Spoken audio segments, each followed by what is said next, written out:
Francisco Aladís, muchos lo conocemos como Sopita. Seguramente ustedes lo escucharon, lo leyeron, visitaron su sitio web, sopitas.com. Pero don Sopitas, gracias por este tiempo para los 7 pecados. Bienvenido, como siempre, que gustote platicar contigo.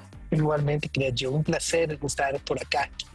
Listo para los pecados, o listo para pecar. ¿Cómo se dice? ¿Estás listo para pecar? No sé, tú dime, ¿estás listo para pecar?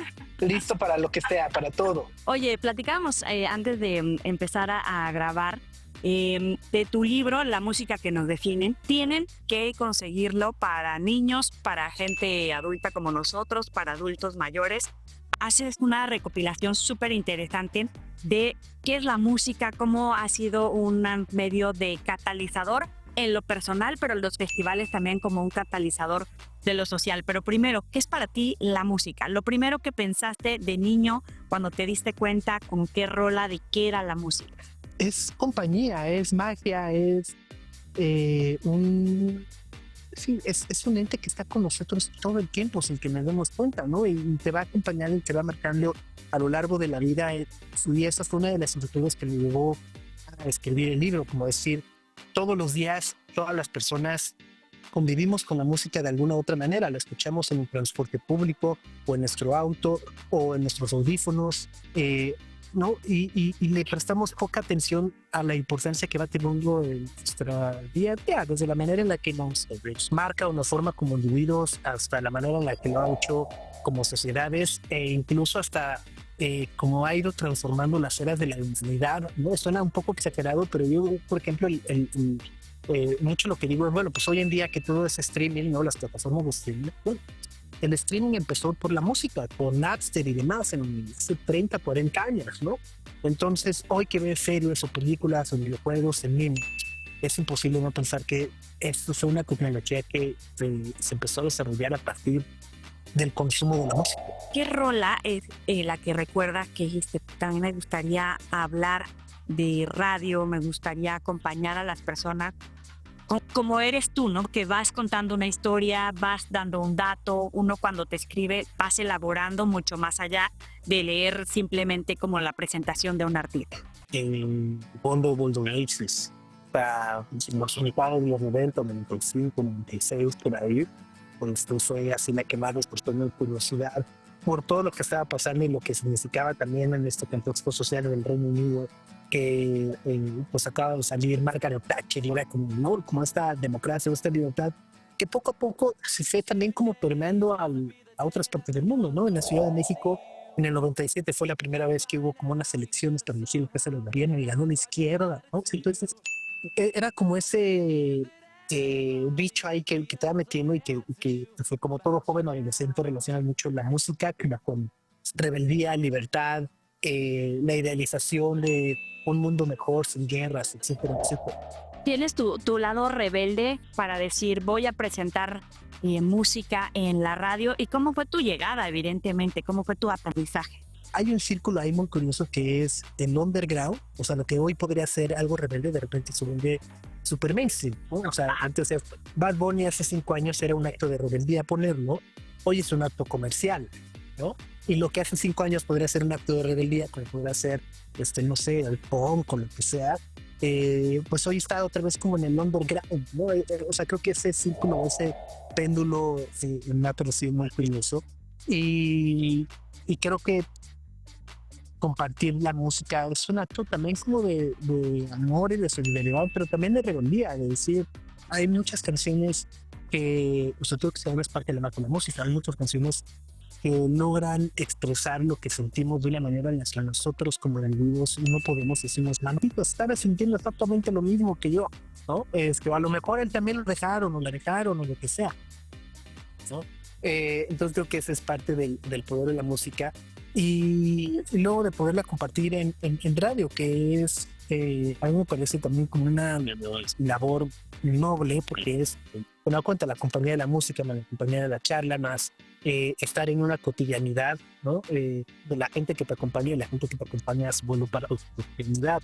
Y yo aterricé en el radio en el 96, 97, iba a una prepa.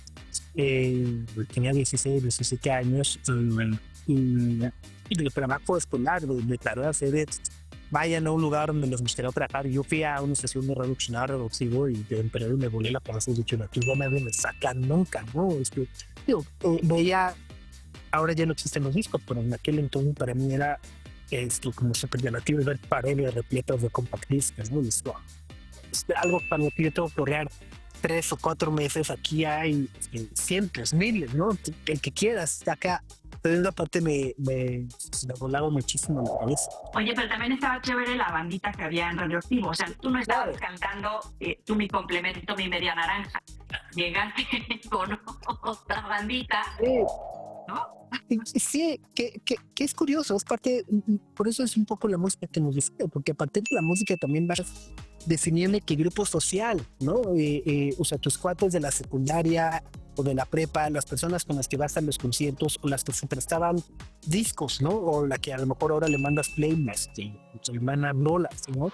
Se vuelve ese vehículo social que nos permite también generar nuevos vínculos, e incluso hasta en los conciertos, donde estás como eres una de las 80,000 personas que está en el Foro Sol, y no conoces a los demás, pero todos están ahí por el mismo interés, que es ver a Shakira, ver a Paul McCartney, ver a Taylor Swift, ¿no? Todos nos une ese mismo interés y creo que es mágico. ¿Cuál es el momento en el que tú haces tu especie de diario con esas personas con las que compartías no solamente cabina, sino ese gusto musical, la percepción de la vida, del futuro, como ustedes se lo imaginan?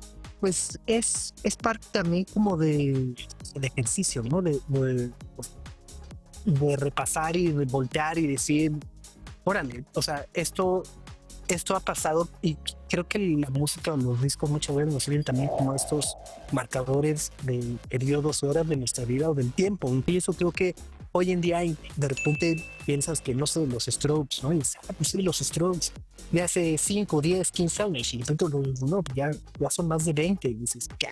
¿No?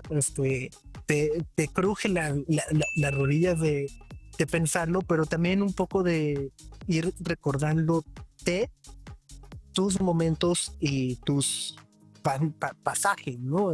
Con quién estabas o en qué punto de tu vida te encontrabas, si estabas entrando en un trabajo o te habían cortado, o estabas entrando en una maestría o lo que sea.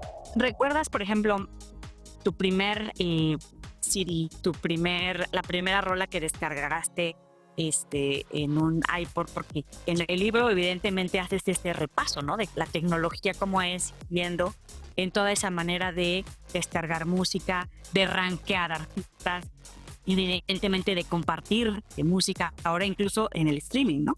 En aquella época, las canciones que subías al iPod, no solamente la podías bajar, de hecho quemabas discos, subías tu disco, ¿no? O sea, subías tu compact disc, lo metías a la iMac, esta transparente de colores, ¿no? Y esperabas a que se subiera, y luego yo me peleaba para ponerle las portaditas a cada una, ¿no? Pues sí, seguro de haber sido, yo creo que probablemente algo de Supergrass o de Pulp, o de Oasis incluso. Y ya la primera que compré, estoy casi seguro que haber sido de YouTube. O sea, no sé si Beautiful Day o alguna vez un disco de YouTube que compré en el Liking Store, ¿no? Entonces sí las tengo como marcadas. En mi primer disco, mi primer disco que me compré por mis ahorros fue el Thriller de Michael Jackson, en vinilo. Compré hace 8 años por ahí. Que además luego, cuando eres niño, pues que llevas tus juguetes o las cosas que más quieres, no te las llevas a juegos de todos. Y me acuerdo que la dejé en el coche y cuando llegó estaba todo ya por el calor. O sea, fue mi tragedia infantil. Descubrí que en mis discos había clips de vinilo derretido horrible. Y luego mi primer compact disc fue Flesh and Blood de Poison. Y por ahí el Nevermind de Nirvana también. Fue como esos que tenía muy marcado. ¿Qué fue lo que te definió para dar el brinco a ser ese locutor, una referencia de toda una generación, una manera de hablar, a decir, voy a transformar todo esto en sopitas.com?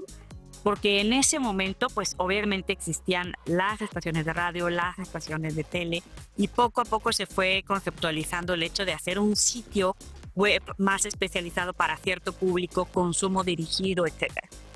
Creo que por un lado era que si bien había como muchos de ellos, había, mm, o mejor dicho, no había medios que hablaran de lo que a mí me gustaba, ¿no? En específico este tipo de música, eh, había nada, ¿no? O sea, había mucha radio hablada o mucho top 40, ¿no? Y entonces ese fue como uno de los principales de las principales razones por las que empecé sopitas.com en el 2006. La otra es que me iba a ir 3 meses de México al Mundial de Alemania y dije, bueno, ¿cómo voy a seguir en contacto con mis cuates? Y quiero compartir lo que voy a estar viendo en el Mundial. Entonces ahí es como abrir sopitas.com como un blog, ¿no? No había redes sociales, no había todo, no había WhatsApp, ¿no? Entonces era mucho por eso. Esas fueron como las principales razones. Y luego, obviamente, también ha sido como mucho la constancia y creo que la evolución propia actual de tener el internet, de repente, estar en el internet es donde nos informamos de todo, ¿no? O sea, de series, de los trenes, de mercadoros y de noticias. En aquel entonces en el internet tenía un día a día como más recreativo, por así llamarlo, ¿no? O sea, era como más, ya, pues voy a entrar a chatear o a escribir, o a ver qué hay, ¿no? Y hoy en día creo que lo tomamos más como una herramienta de información. Oye, pero me parece interesante porque leyendo cómo fue que decidiste crear la música que nos define, pues sí, había un empujoncito de alguien escribe un libro, pero cuando uno lee el libro, a mí me dio la sensación de es un libro de Sopita, porque efectivamente no es como una biblioteca atascada de datos sin asimilar, sin contarte una historia, sino algo muy personal de la historia que nos define. Y si te metes a sopitas.com, pues ahora tienes noticias, tienes entrevistas, tienes reportajes, ya es un modelo de negocio, pero sigue siendo de Sopitas. ¿Cuál es esa esencia? Porque muchos creadores dicen, tienes que ser tú mismo y hablarles como tú mismo lo harías. Escribiste un libro como tú lo harías, pero ¿cuál es la esencia de Sopitas? Es decirlo como, o sea, y es lo que siempre comparto con mi equipo, tú es practícalo como si lo estuvieras tratando a tu mejor amigo, ¿no? O sea, no uses palabras rebuscadas, no te trates como de ensalzar o ponerle crema a tus tacos de más, ¿sabes? O sea, no utilices el vital líquido, pues es agua. No, no le dices a tu amigo de, fíjate que me estaba bañando y se me acabó el vital líquido, me quedé sin agua, ¿no? Entonces mucho va por ahí y, y sobre todo creo que también es esta parte en la que a mí me gusta aprender, ¿no? O sea, el momento en el que lo hago, ¿no? Y con el libro fue eso, o sea, decir, ok, creo que sé algo de música, pero muchas de las preguntas que vienen en el libro son preguntas que legítimamente le hice mientras lo escribía o mientras pensaba en que iba a escribir un libro y decía, bueno, ok, y a todo esto, ¿quién inventó la música? ¿Cómo se inventó la música? ¿No? Y entonces a partir de ahí, ¿y cuál fue el primer festival? ¿O quién inventó las portadas de discos? Ha sido también como este ejercicio de yo ir aprendiendo junto con las cosas que voy haciendo, sí, creo que eso me ayuda también como a decir, bueno, no sabía eso. Me gusta poner más en una perspectiva como de ignorante que de experto. De hecho, traeriste un dato interesante, ¿no? El disco más caro y el tema de las portadas que también me parece, la verdad, hasta entretenido. O sea, uno no hace esas preguntas y menos encuentras un sitio donde esté la respuesta. Sí, ¿no? Y creo que además es eso, es decir, oye, la verdad es que no todos sabemos haciendo y creo que además en esta era en la cual todo el mundo se vende como experto o falso experto o coach o lo que sea, decir de no todos sabemos haciendo todo y no nos necesitas saber todo. Y probablemente, a ver, tampoco te estoy dando información que va a cambiar el resto de tu vida, ¿sabes? Nadie quiero compartir información que me parece curiosa, interpersonal y que a lo mejor te ayuda como a abrir conversaciones, tener conversaciones con personas. Una de las cosas que yo pensaba mientras escribía en mi libro era precisamente con mis sobrinos. Tengo 2 sobrinas que son adolescentes y muchas veces en la manera en la que entablar conversaciones con ellas es difícil, ¿no? Y creo que es algo que nos pasa a muchos adultos que dicen, bueno, cuando quiero hablar con los adolescentes se cierran, ¿no? Y yo me doy cuenta, o me di cuenta que esto, pues sí, ¿y cómo te fue en la escuela? Bien. ¿Y ya tienes novio? No. Oye, son como esas, repetimos las mismas preguntas que a nosotros nos hacían cuando éramos adolescentes y responden de la misma manera en la cual nosotros respondíamos. Entonces me di cuenta, o un poco lo que traté de hacer al escribir el libro, es, ok, creo que este libro puede ser también un vehículo de abrir esas conversaciones en la cual puedo llegar con tu sobrina adolescente y decirle, oye, ¿te sabías que el K-pop no sé qué, o que tal disco es el más caro, o cómo se inventó la portada de los discos, o que Taylor Swift, ¿sabes? Y entonces a partir de entablar conversaciones a partir de sus intereses, eh, pueden fluir mejor esas charlas y no necesariamente ir a interrogar como si fuéramos el DCDI, ¿no? Oye, para mí me parece interesante un ejercicio. Supongo que con tu papá, que creo que le gustaban Rolling Stones y aquí los Strokes, te pudo haber dicho, la no es música. Y si hoy nos ponen a nosotros a Bad Bunny, todavía hay un gran debate sobre si es música o no, ¿no? Pero te preguntaba desde el principio, supongo que ya estás viviendo también esas etapas de eso no es música, ¿no? ¿Cómo superar ese brinco y decir, pues es lo que le gusta a la gente y punto, ¿no? Completamente. Y sobre todo creo que, ponte a pensar, ¿cómo superar ese brinco? Creo que la pregunta es, ok, que no me guste no significa que no sea música, o buena o mala, ¿no? O sea, bueno, trae lo que pongo en el libro es, no existe música buena y música mala, existe la música, y lo que existen son gustos. Entonces a lo mejor te puede gustar o no, pero si de repente hay cosas que se vuelven muy populares que no conectan contigo, se vale, pero creo que la obligación que tendríamos que, la pregunta que tendríamos que hacernos es, ¿por qué es relevante? ¿Qué está comunicando? ¿Qué está haciendo que conecta con tanta gente? Porque claramente algo está generando ahí, ¿no? Y por más que estás aquí no digas, eso no es el listie, lo que sea, es ok, pero hay algo que están diciendo que está generando esa reacción en millones de personas y eso lo hace relevante para una conversación. Pero mira, es interesante. Tú sabes, yo viví en Colombia y cuando yo llegué no me gustaba el reggaetón. Después de un tiempo yo dije, está bueno esto de perra. Y cuando me empezaron a contar el tema de es que este era el reggaetón de cuando yo tenía 13 años y escuchaba las letras, era otra onda con lo que estábamos escuchando en México o que un Francisco Alanís estaba escuchando en México o con otra onda mucho más popular en la radio mexicana que estaban escuchando y se estaba poniendo en este momento. Pero el punto clave era cómo nos referíamos al acto de amor, del coqueteo, al desamor, incluso a una cosa de cosmovisión. ¿Qué es lo que choca entre nosotros cuando decimos el reggaetón sí o el reggaetón no? O en su momento, Stroke sí o Stroke no. Mucho tiene que ver también con nuestra manera de ver o percibir el mundo, ¿no? Por ejemplo, los 90s, que era el grunge, Soundgarden, era esta generación que estaba en contra de los gobiernos, ¿no? O sea, contra la guerra en Irak y como este falso teoría del consumismo, ¿no? O sea, era como este vehículo de protesta, ¿no? Yo ahora con el reggaetón lo veo mucho como esta música que abandera la liberación sexual y de minorías que hemos vivido en los últimos 15, 20 años, que cómo se han abierto los espacios, la manera en la que cada vez es más fácil hablar de sexo sin tanto tabú, ¿no? Y decirlo tal y como va ocurriendo y personas binarias o no binarias, ¿no? O sea, todo este nuevo universo, creo que el reggaetón lo abandera por un lado, pero por el otro creo que también empieza a tocar otros tópicos que afectan a las minorías, o sea, a ciertas minorías, entonces lo empieza a dar voz a las minorías. Y creo que eso es lo que muchas veces termina incomodando al status quo, y por eso te dices, ay, los Strokes, no, eso no es, no, porque estás en un status quo que dice, la música es así, y lo que dicen estos a gritos o tamborazos, pues no va con lo políticamente aceptable, ¿no? Y creo que con el reggaetón ocurre eso, que pensamos que la vida es así, ¿no? Y no escuchar esas letras, esas canciones, no van como políticamente aceptable, como se dice ahora, hasta de los narcocorridos, ¿no? Tendríamos que prohibirlos porque no va, está mal hablar de eso. Y bueno, está mal hablar de eso, está mal que exista, ¿no?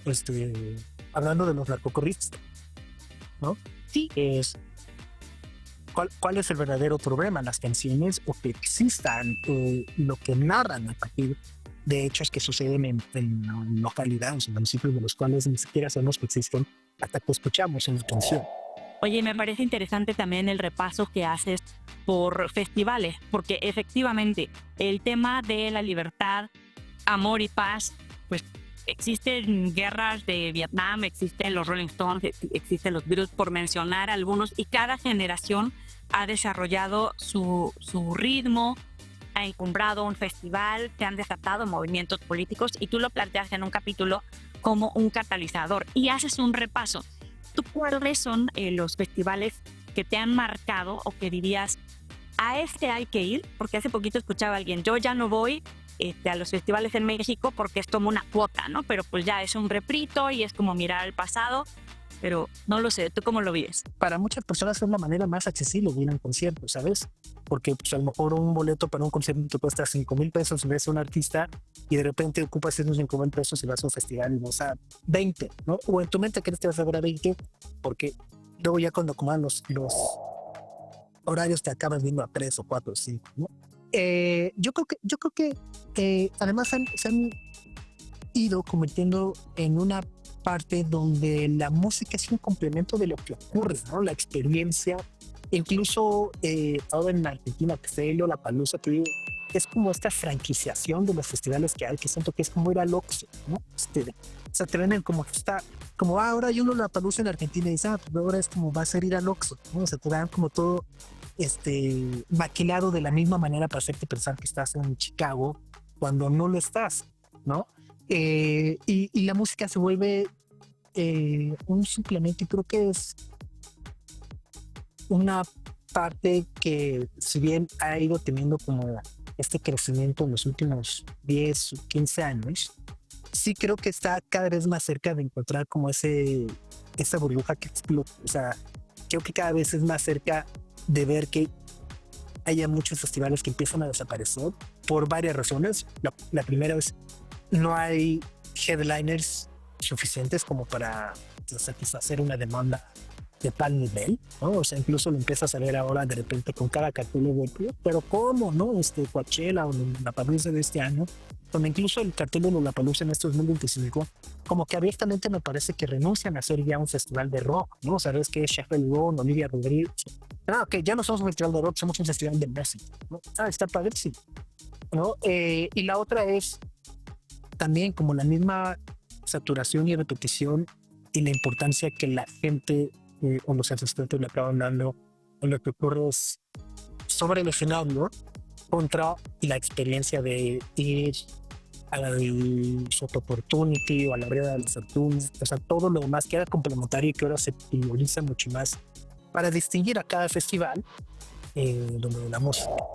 ¿Cuál es alguna rola que haya marcado, por ejemplo, tu vida en lo personal con tu esposa, con Val? ¿Algún festival que tú digas fue un antes y un después de mi vida? Yo creo que el concierto de Globo en la Ciudad de México, en Plaza Condesa, en 2015, ahí fue sinodo, que además era el regreso de Blur, ¿no? Y después se presentaron a nivel latino al día siguiente y una cosa así. Pero fue como tan especial o tan emotivo que terminó marcando, o sea, sí lo recuerdo con mucho cariño o con mucho amor ese momento y ese concierto en particular. Oye, vamos a las secciones, yo te voy diciendo cada una de las cosas.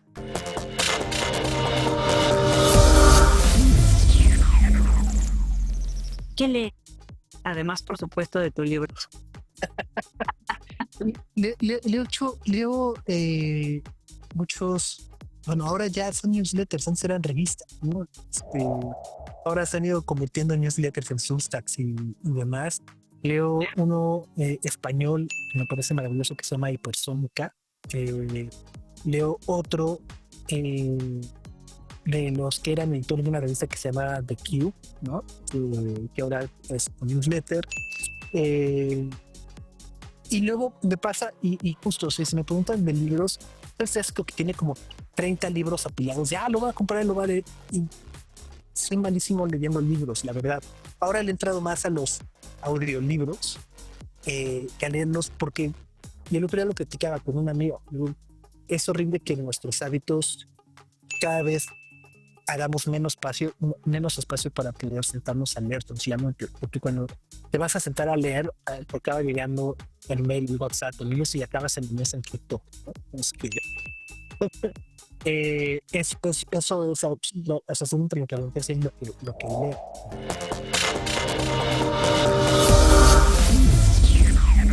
¿Qué escuchas?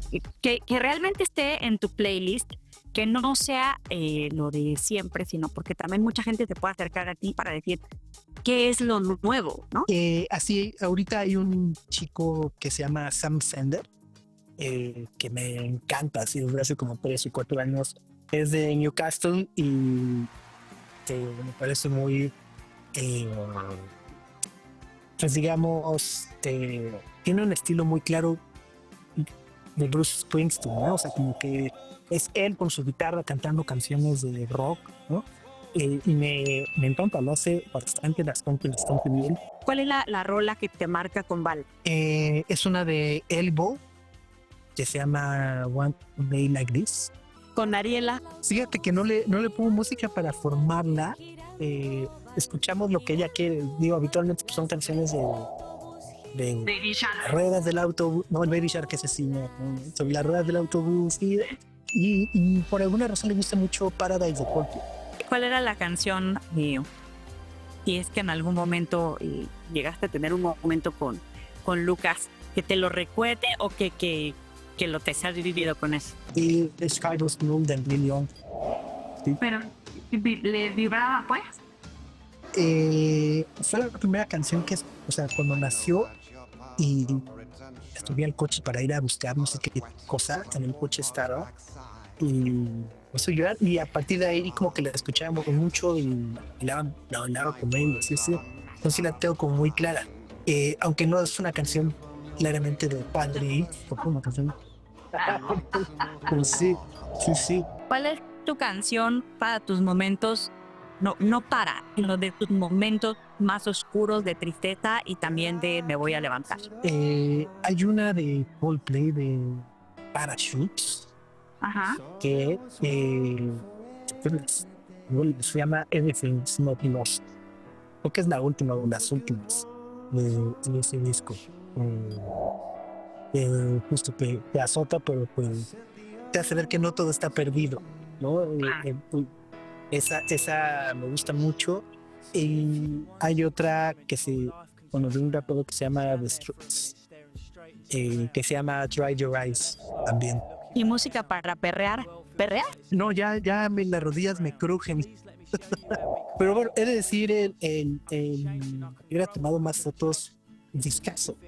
De Bad Bunny. Discazo, sí, tal cual. E incluso por ahí he tenido como varios argumentos con amigos. Me dicen, pero ¿cómo? Digo, ok, borra tu cabeza que existe Bad Bunny en este universo, ponlo play y escucha la música. O sea, te vas a dar cuenta que es un discazo, ese es un ejercicio y te vas a dar cuenta de que lo estás disfrutando y que lo que está guiando es más tu prejuicio. Claro.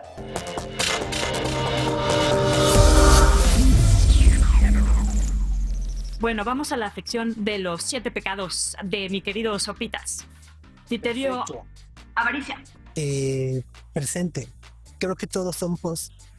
Creo que todos somos avaros. Lo vemos en un tema económico, pero no necesariamente es económico. Siempre somos avaros con nuestro tiempo, con nuestra comida, con nuestras series, con nuestros. Siempre queremos más aparte, ¿no? O sea, siempre acabas de decir que quieres ver más, que la quieres acabar en el mismo cine, etcétera. Entonces siento que somos muy atascados. Envidia. De repente decide, maldita sea, ¿por qué no estoy ahí? ¿No? O sea, ya sea en lugares, conciertos, viajes, lo que sea, ¿por qué él sí consiguió boletos y yo no? Por ejemplo, ahora con Oasis, ¿no? Que ha sido la sufridera, ¿no? Entonces sí, también hay momentos de... Mira. Es normal, creo que es muy humano también. Claro. Tener momentos de ira y de frustración y poderla expresar también creo que debe ser sano, ¿no? Gula. También te digo que somos insaciarnos. O sea, siempre quieres más, ¿no? O sea, de lo que sea, comida, postres, pasteles, alcohol, fiesta, todo. ¿Lujuria? Sí, sí, sí, sí. O sea, es, de nuevo también es muy normal, ¿no? Y como que nos han enseñado, no, no, pues es normal, es parte de nosotros, ¿no? ¿Hay una rola que asocies con la lujuria? Eh, no, no, o sea, la que esté, o sea, no va, la que toque, no va, no, Pereza. fíjate que pereza no tanto, pereza lo lidio mucho con la desidia, y la desidia la lidio mucho con el pensar que quieres hacer cosas que no las haces y le echas la culpa a algo más en vez de ponerte a hacerlas. Entonces así creo que no. Soberbia. Tampoco. Creo que soy, sabes, como que soy una persona que al menos he tratado de entender que pues hay momentos buenos y momentos malos, ¿no? Y nada, no siempre va a estar arriba, no siempre va a estar abajo. Entonces, como tratar de navegar lo más estable posible y ser empático con las personas que lo están pasando mal y decirle chido a los que lo están pasando muy bien. Ya saben que tienen que leer la música que nos define. Pepitas, antes de despedirnos, recomiéndaselo a la gente. Sí, pues ya está disponible en todas las librerías, también en formato digital y en audiolibro, que también lo grabé con mi voz. Entonces lo pueden disfrutar y sobre todo más allá de disfrutar, que puedes compartir, porque parte de lo que me llevó a hacer un libro era justo con compartir, que fue un libro que lo puedas compartir con tu mamá o con tus sobrinos o con tus hijos, con chicos que van a ir a su primer concierto o con señores que a lo mejor siguen sin el primer porque Taylor Swift es una mentira. Entonces para todos, así que espero que lo puedan echar en ojo, que les guste, lo compartan y sí. Ya saben que la música no se crea ni se destruye, solo se transforma. ¿Cierto? Exactamente. Los invitamos también a que sigan y se suscriban en 7 Pecados. Dale like, comparte, suscríbete y también pueden echar un ojito al libro. Gracias, Sopita. A ti, muchas gracias, que estén muy bien.